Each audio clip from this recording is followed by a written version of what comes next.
こんにちは、中西智子です。今日は、私が10年ぐらい前ですかね、子育ての本を出したんですけれども、そのタイトルが才能を伸ばす自立の子育てというものなんですね。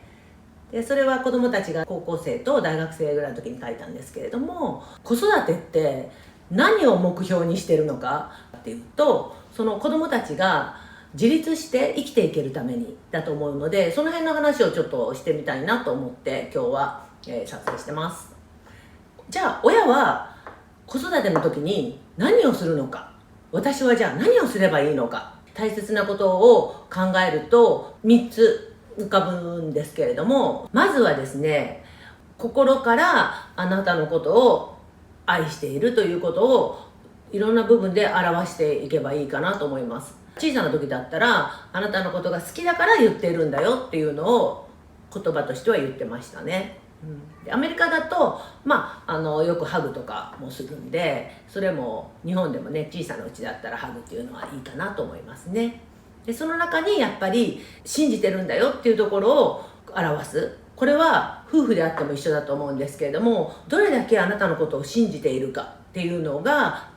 すごく大きな愛を感じるというか、信頼を感じて、子供はあまり変な方向に行かないというか、まっすぐな自分は最高の努力をしようという気持ちになると思います。あまりそれがちょっと曲がった方向で行くと、それは期待しすぎて、または親に期待されすぎて疲れるっていうことあるんですけど、期待ではなく信用してるって感じの方です。例えば子供3人いるんですけれども、1人の子にはアメリカの私たちの口座が自由に動かせるようにパスワードとか全部もう渡してるんですよ。その口座番号とかパスワードとか全部渡した時に子供が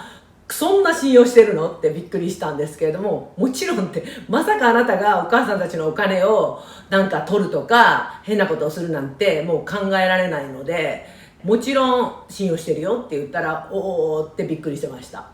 でその後結婚したんですけど、その時も言いましたね。夫婦の間ってそれぐらいの関係だと思うと。へそくりがあるとか、相手に言わない何かこう大切なものを隠しているとかっていうのはやっぱりどっかで信用してないので、信用って言ったら、まず結婚したらお金全部みたいな感じで、今は子供にでも別に口座番号でも印鑑証明のある印鑑でも全部何でも別に渡したり、私が全部持ってるパスワードを渡しても何も気にならないですね。それぐらい信用してますね。で子供もその信用されているのを感じてます。でそれぐらいこっちも本当の意味で信用すると、いろんな時に子供は嘘もつかないし、その信用を裏切らないようにっていうふうに頑張ってるかなと思いますね。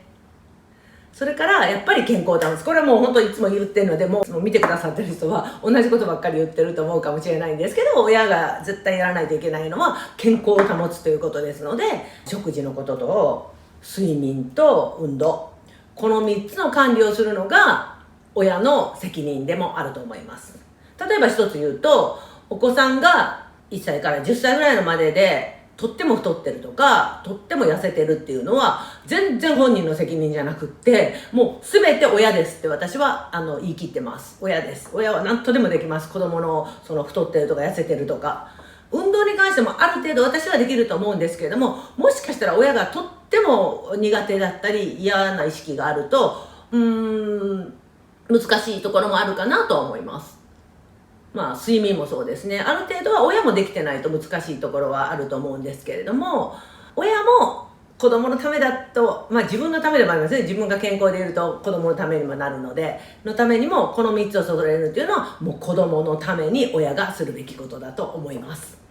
で、最後に、これも結構私力入れてたかなと思って、子供に自信を与えるということです。自分の力以上のものが出る瞬間ってあると思うんですね。それは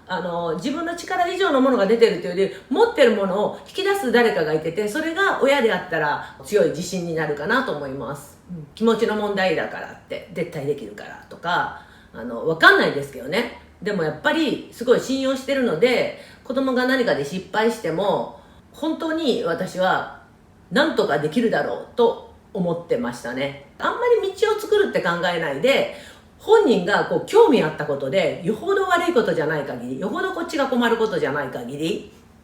そのやりたいということを、それが仕事に結ぶとか勉強に結ぶとかじゃなくてですね、もしかしたらすごい危険なことかもしれないですけれども、できるだけやらせてあげるっていうのも親の気持ちの中にあればいいかなと思います。楽させてあげるために資格を取るのを勧めるとか、楽させてあげるために早いうちに受験して思春期の時にゆっくりした気持ちになるようにとかっていうのは、私はあんまりそっちは思わなかったです。どっちかというと、そういうもっとちっちゃいかな、幼稚園とか小学校とか中学校、そのぐらいの年齢はできるだけ早めに失敗ができるぐらいの挑戦をしてもらったらなと思います。失敗するって挑戦しないと失敗しないので、何かにこうチャレンジするみたいなので、失敗するっていう経験を小さな時にしてるのって、全然大きな時にはその失敗自体は影響しないと思いますので、失敗したというその経験とか、その時の気持ちとか、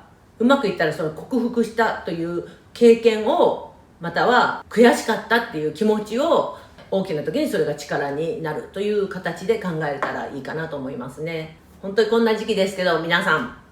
体に気をつけて健康で頑張っていきましょう。